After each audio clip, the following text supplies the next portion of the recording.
Semana que acaba, semana que começa. A semana que terminou foi um pouco menos calma do que aquilo que se esperaria ao princípio, tendo em consideração que tínhamos uma agenda económica bastante leve e os eventos não eram eventos que tivessem um grande impacto no mercado. Em França, as eleições não correram tão bem, Emmanuel Macron perdendo a maioria parlamentar, o que vai criar alguns problemas na sua governação. Na Cimeira da Europa foi atribuído o estatuto de candidato a membro da União Europeia à Ucrânia, tal como era esperado, e nos Estados Unidos, Jerome Powell continua a reiterar a sua política monetária e a firme vontade de controlar uma inflação que cada vez está mais alta, em máximos de várias décadas. Na Europa, o gás natural voltou a subir, os fluxos de gás natural da Rússia para a Europa continuam a apertar e isso está a levar a novos máximos dos futuros de gás natural na Holanda. Isso, em conjunto com uns PMIs na Europa que se mostraram um pouco inferiores àquilo do que era esperado, acabaram por criar, de uma forma geral, desde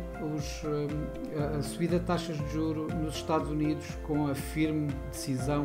por parte do Fed de continuar a subir taxas de juros para combater a inflação, e as situações mais disruptivas na Europa acabaram por criar um renascer,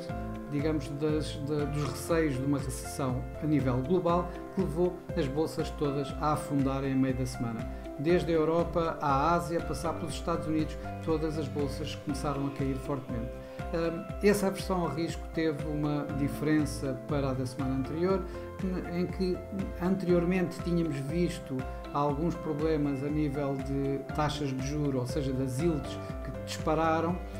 Desta vez foi exatamente o inverso, ou seja, houve um fluxo de capital que saiu dos mercados acionistas para os mercados obrigacionistas, fazendo subir o preço das obrigações, e isso colocou as yields novamente em queda. Isso em conjunto, também com esta aversão ao risco, deu-se uma situação interessante, que foi as commodities, como commodities de energia, como o petróleo,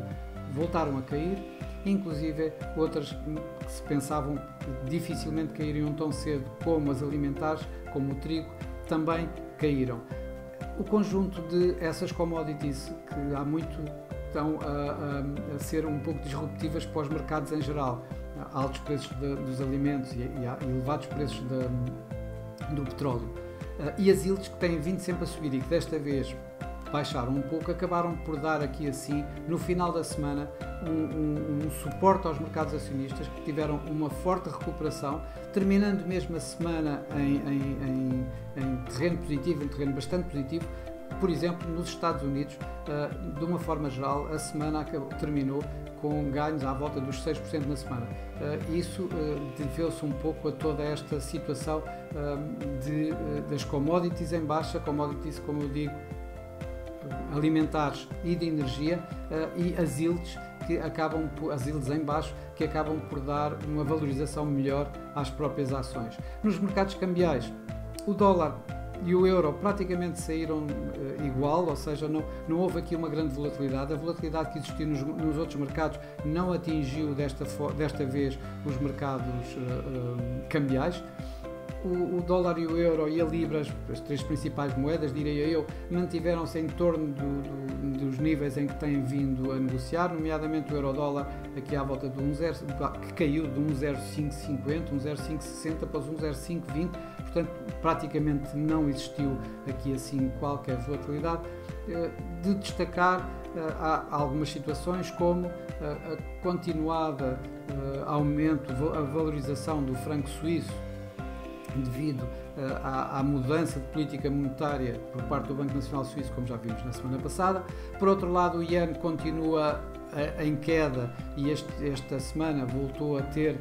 mínimos de 24 anos, renovou mínimos de 24 anos, isto devido também à política monetária, à continuidade da política monetária facilitista do Banco do Japão, completamente divergente de todos os outros. E portanto o iene, ao fim de contas, continuou aqui com alguma desvalorização. Por outro lado, tivemos dois bancos centrais,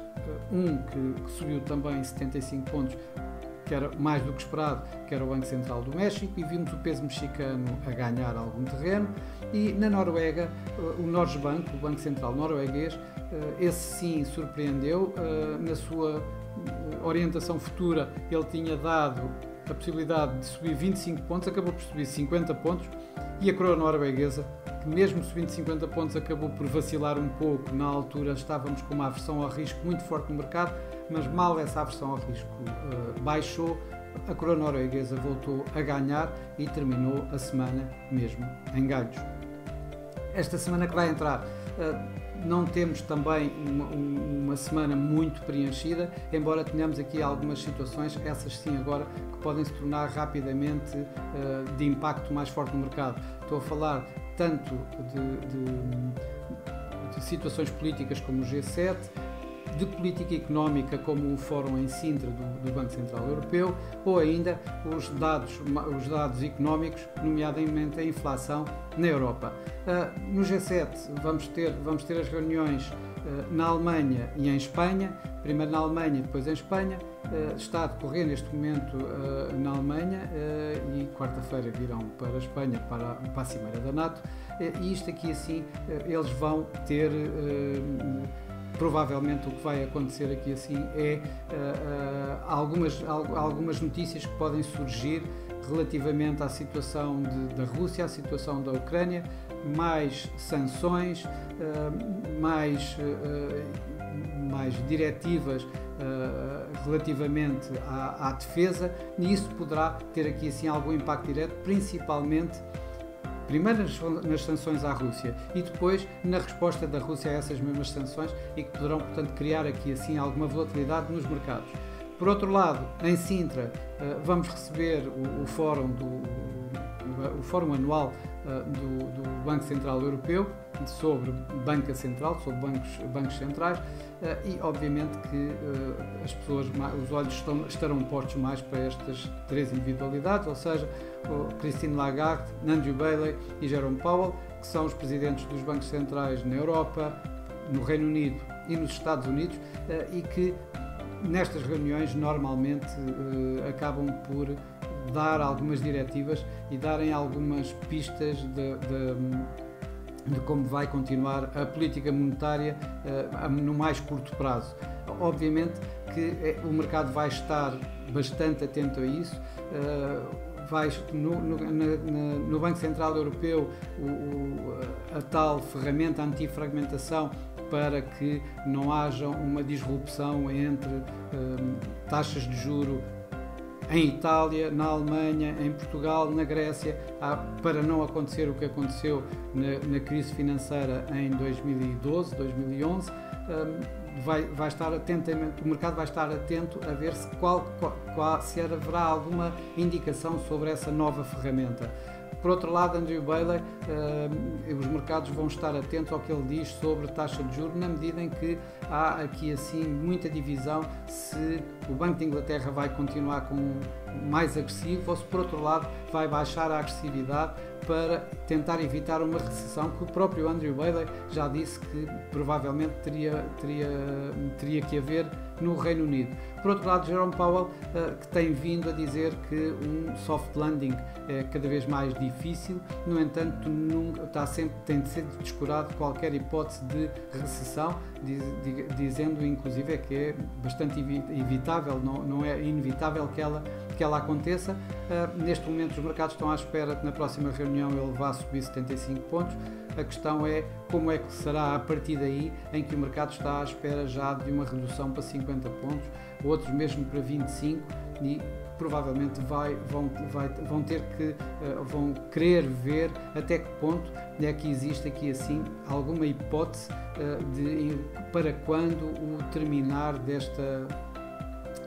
subida de taxa de juros. Por outro lado, em termos de dados macroeconómicos, teremos principalmente, vamos ter bastantes,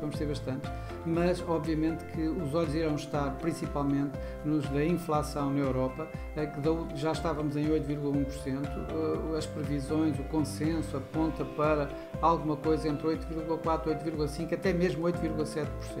Isto vai colocar bastante mais pressão no Banco Central Europeu para subir taxas, o que de alguma forma poderá levantar uma vez mais este